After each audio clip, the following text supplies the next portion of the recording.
No. No, look, let me say on this, and again, we've said it from the beginning. We've been saying it for years as we've worked on this. If you commit fraud, you should go to prison. We need to figure out, and we've done it over time, and we're still work to be done to prevent it in the front end. It's speculating, and I've said since I've stood up here, we certainly know there'll be more. There'll be more arrests. Because I want to tell you a little bit on how this works yesterday, because there was a press conference. We're grateful. The U.S. Attorney's Office, I am grateful for them. Their job is to build cases and prosecute folks and then put them in jail. That's what we do. But what they didn't tell you yesterday is that June, I was given the authority to stop payments. The ones that stood up there yesterday and the folks they were talking about on the housing stabilization grants, we stopped payment on them in July and turned the case over to law enforcement to prosecute. They didn't come in here and find that. They didn't come in here and stop payments. They can't do that. But what they didn't tell you is we're partners in this, and they didn't tell you because they don't tell us. And it's been very clear that this is being driven from D.C., and I acknowledge it. Again, you're going to hear this from me. You didn't hear it the other night in a presidential address. This is on my watch. I am accountable for this, and more importantly, I am the one that will fix it. They're not interested in that, so they throw about these numbers. Here's what I think to tell Minnesotans about the numbers. You should be equally outraged about $1 or whatever that number is. But they're using that number without the proof behind it, and our team here could break down what that looks like. They just said the entire program. Well, that is not the case. And this becomes problematic because we're already hearing it and we're very conscious to it. Those programs that the vast majority that are providing incredible services are now being are being put at a disadvantage because we're not able to get them out. So no, we don't have any proof. I don't know if these guys, and I don't know if some of you know Inspector Clark. You can hear the folks from DHS. I'll let them comment a little bit because it's a number that I want to know. Here's what I would say is you're going to see more of these arrests.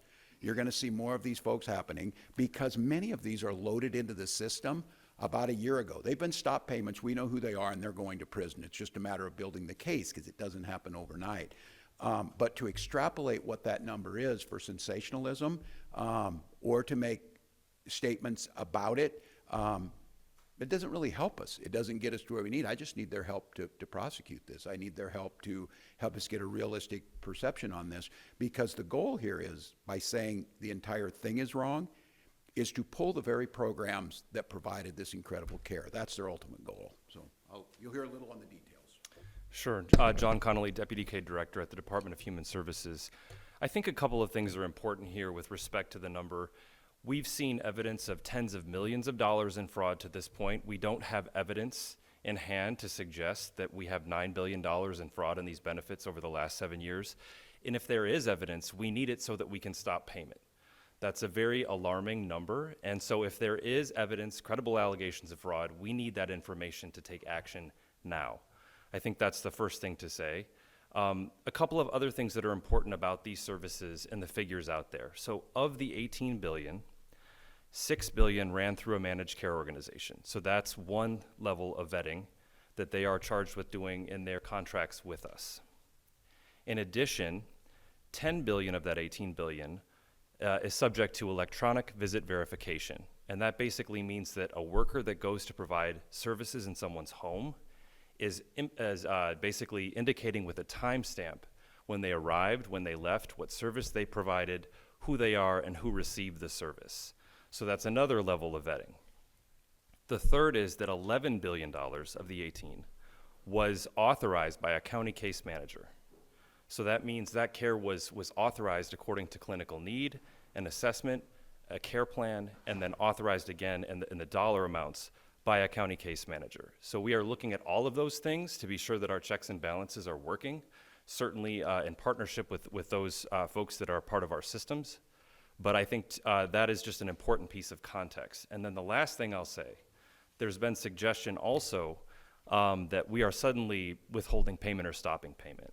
We have a 2-week compassionate transition period that we give to providers and county case managers to work on transitions of care, to make sure that folks who are impacted by a payment withhold applied to a provider have the ability to transition to another service provider as needed. So there are intentional actions in place to support folks who may be impacted by a provider with a withhold that's applied to them.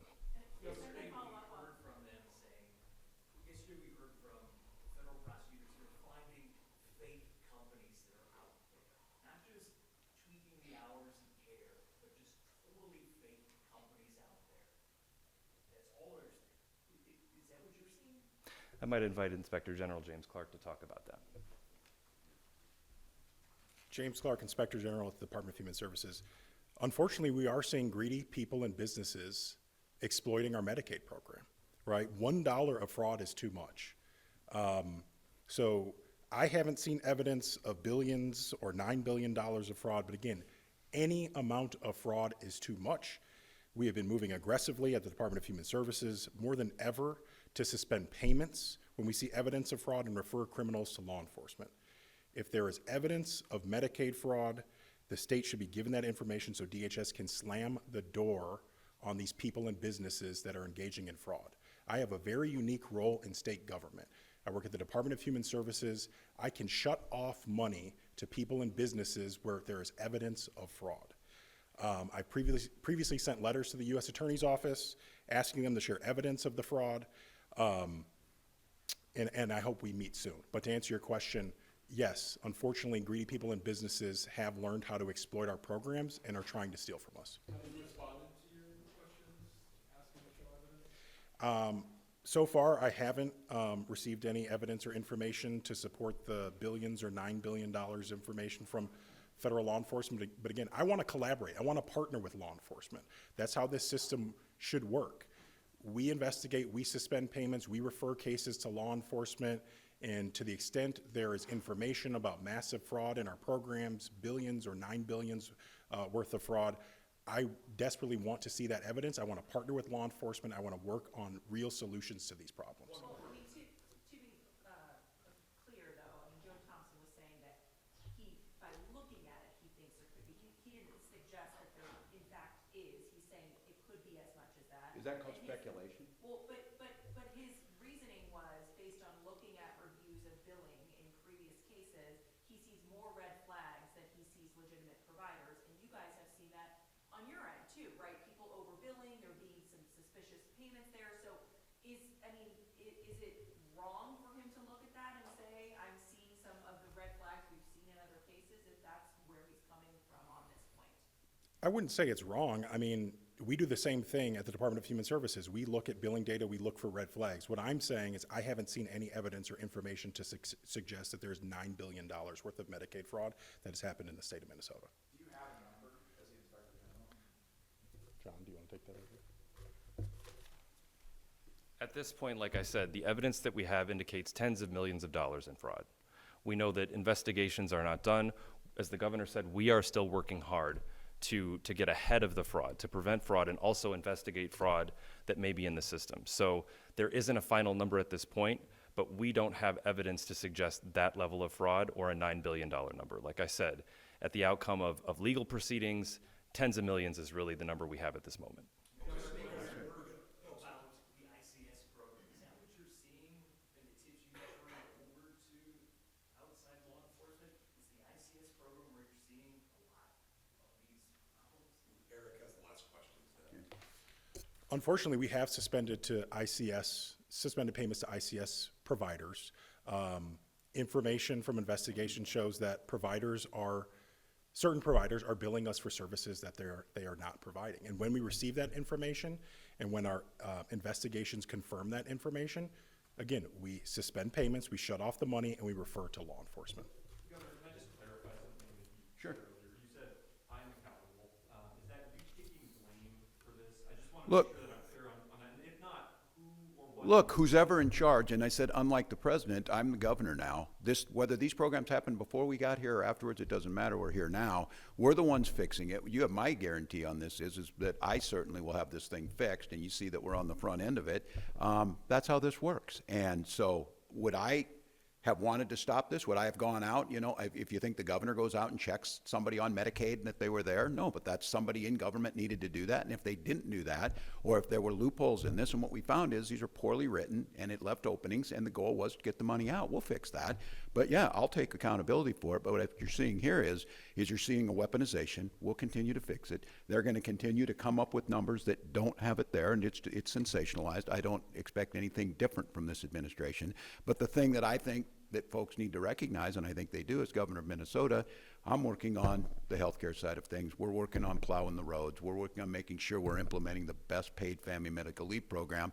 And look, the Republicans think they're going to, but that's it. You don't ask to be governor of Minnesota just complaining about a problem that you did absolutely nothing to. And I will highlight at this point in time, if there are members of the legislature that have credible concerns, we have independent folks. We have numerous folks who you could get this to, but as James said on this, it took 6 months to arrest these people.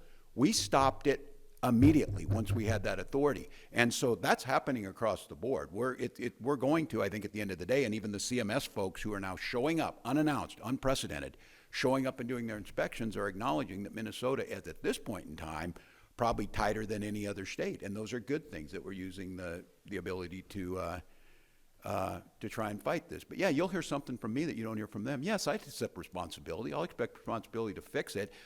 I again thank the Department of Justice, the Attorney General, for doing the things necessary. I would also ask them to multitask. You've got some files you need to get out in D.C. You got some other stuff you can work on. You can help us on fentanyl. You can make sure that our police are funded where we're getting cutted. Our anti-terrorism dollars were taken away. So the big picture here is the focus is this, yeah, and this is terrible. And as James said, $1 too many. But I'm not going to shy away from the great accomplishments we've made here, the things we've done, our ability to fix this, and I'll take accountability for it. I expect to get accountability from the Republicans to help us out and fix this. So if you're sitting on information, you're going to be part of the investigation very quickly if you're not helping us. You need to get these things forward. I don't care. We have an independent. Give it to Tim O'Malley. He's there so you can do that. If you're saying you don't trust law enforcement, I don't know why. You don't trust BCA. I don't know why you're not backing our folks in uniform who are fighting this. These are the folks who did all the work. They did all the research. They said, yeah, this is a case. We stopped this. They're not getting money, but these guys are criminals. Here you go, Department of Justice, prosecute. And then they're being told to turn around and, I mean, how often do you think the President of the United States comments on individual cases of Medicaid fraud? For God's sakes, we got a senator from Florida who is still in the United States Senate and was credibly accused of Medicaid fraud. So the one thing I think Minnesotans need to know is that you're going to see more of these people going to jail. You're going to know that a lot of these people already know they're going to jail because they've been stopped in this. As you heard, the compassionate approach that we take to this is we're not dropping you off immediately for these providers and getting folks to where they need to go. This is about solving the problem. Nobody in the legislature on the Republican side is interested in solving this. My God, it would be the worst thing in the world for them if this is solved like we're doing it here early this year, because then what are they going to run on? Cutting your health care, cutting children's meals, raising taxes for the middle class, standing with war criminals, not having the courage to stand up when the President of the United States calls your neighbors garbage and this state a hellhole. They got nothing to run on except complain about this. So you complain at me, you bring it at me, but I'll have it fixed, and then we'll see how you talk about it. So grateful to all of you, grateful to the folks who are here, and we'll keep on it.